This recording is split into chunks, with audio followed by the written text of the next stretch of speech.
Men need to find their own direction in life, and women do not. This is the answer to the title of this video. This is also going to be the basis of what this whole video is about.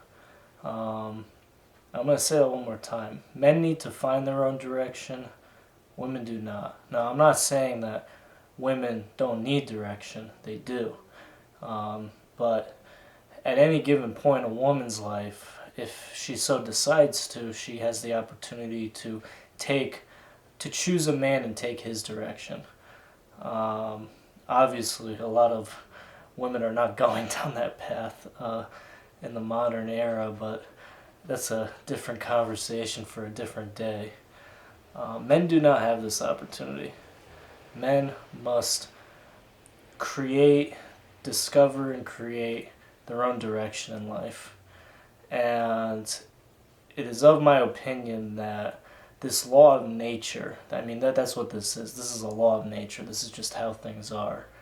And it's due to this that so many men feel lost and inevitably are committing suicide. And I also believe this is part of the reason the suicide rates among men are so much higher than they are among women.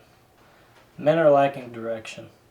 Men are lacking the ability to create their own direction. And when I say these things, I'm speaking from personal experience as well. I've struggled with suicidal ideation. I've struggled with depression. And in those moments of my life, I felt extremely lost. And I felt like the path I was taking in life just wasn't fulfilling my soul. It's the best way I could put it. And it's interesting too because I was taking a path that a lot of people dream of. I had moved out to California and I was pursuing the film industry as a screenwriter.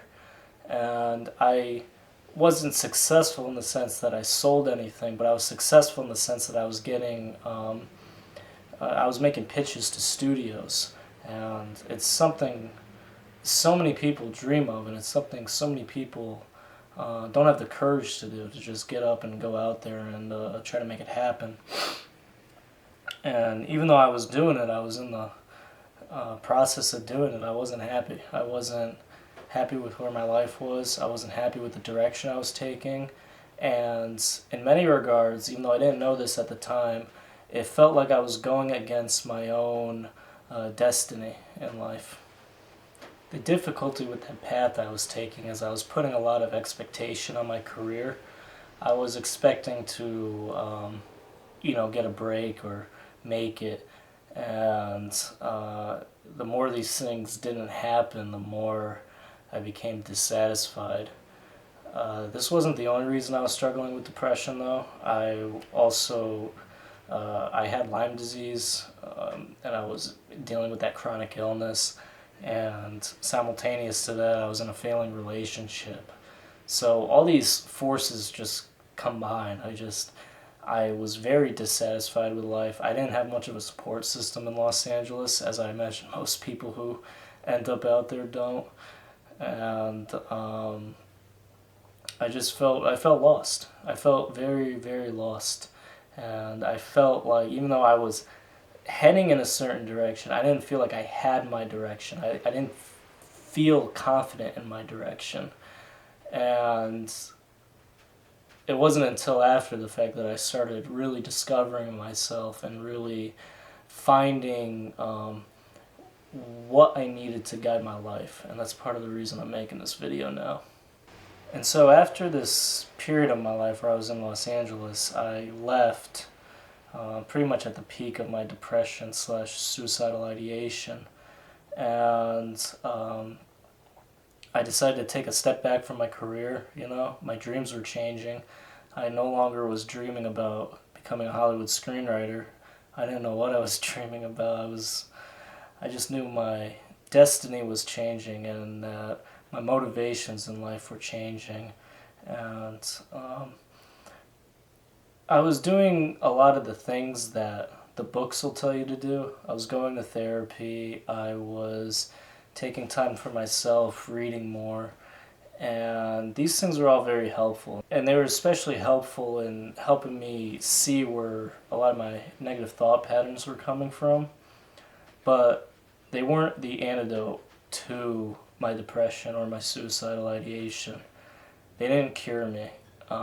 It wasn't until I started taking action in my life, in other areas of my life, that I started to see real results with my mental health. But before I started taking action, I made a very conscious decision to look deeper into my spirituality, into my relationship with God, and to just try to hone in to that side of myself. I felt like I had neglected it for my whole life. And I felt like that was the reason I felt so lost. I wasn't paying attention to a force beyond myself that was trying to speak to me. And so I spent a lot of time meditating, praying. I don't follow a specific religion. I just believe in a higher power, and that it's directing us in a lot of ways and we don't even realize it. But I started doing that. I started praying, I started meditating, I started spending a lot of time in nature, a lot of alone time. I was spending a lot of time by myself and just trying to listen, just trying to listen to what my fears were trying to tell me, what my sadness was trying to tell me, what my anger was trying to tell me, all these negative emotions. And what these things were ultimately trying to tell me was I wasn't taking actions in life that was fulfilling my role as a man in this world. Most of the actions I was taking while in California were very selfish. They were very self-fulfilling. It was all concerned with my career, what was going on with me, whether I'd make it or not. And it wasn't until I started looking into the spiritual side of myself that I started seeing a lot of what I'm doing here on this earth isn't necessarily about me. It has a lot to do with my energy and how that's being reflected out in the world around me and how it's impacting other people. I mean, that's why we're ultimately here on earth as men. It's to protect and serve. That's at least how I see it. And that's the direction I take in my life. And it's funny because the more I take myself in that direction, where my only real goal is to be a better man than I was yesterday, and ultimately to leave this earth a better place than when I entered it. The more I go down that path, the more I go in that direction, I notice all the other areas of my life are coming together the way I was trying to make them come together while I was out in California. My career is at a point right now where I feel very satisfied. I'm financially satisfied. I'm making more than enough to live fruitfully. I'm in a relationship currently. It's the healthiest relationship I've ever been in, and I'm just so grateful for it. And it's just interesting to me how these things come together when you're more focused on what truly matters in this world. At least that's how I see it, and that's how my experience has been. And it's interesting too because this goes along the lines of a different form of psychology than what's currently used in modern psychological practices. Currently we follow Freud's model, and what that ultimately is Freud believed that mental illness and everything that comes with that is a product of trauma, specifically childhood trauma. And a lot of people believe that the Freudian model took over because you can make a business out of it. It's ultimately where modern psychotherapy comes from, and that and adjacent to medication is how we're treating mental illness. But it was during this period of my life I also became aware of Alfred Adler. Adlerian psychology, the interesting thing about it is it takes an approach that's almost opposite of Freud's in the sense that Adler believed that by taking actions now in our life and by planning for the future in a way that directly addresses mental health is how we should be going about treatment. Again, a lot of people believe we didn't take this path because you can't make a business out of it. But I find it interesting because this was the path I started taking in terms of treating myself. I started taking action in which I was directly addressing my mental health. That's what I felt like I was doing by getting more in tune with my spirituality. I felt like I was developing healthier thought patterns by at least my attempts to talk to God and develop a relationship with God. And as I mentioned previously, it was directly through this spiritual awakening, if you'd like to call it that, and spiritual exercises that I started finding my direction in life and my calling as a man. And so where I'm going with all this is, if you're a man and you're struggling with depression and you're struggling with suicidal ideation, I think what you're really struggling with is a lack of direction. Now, I told my story here because I hope that it might inspire some to kind of begin finding the pieces for themselves to start heading in a direction.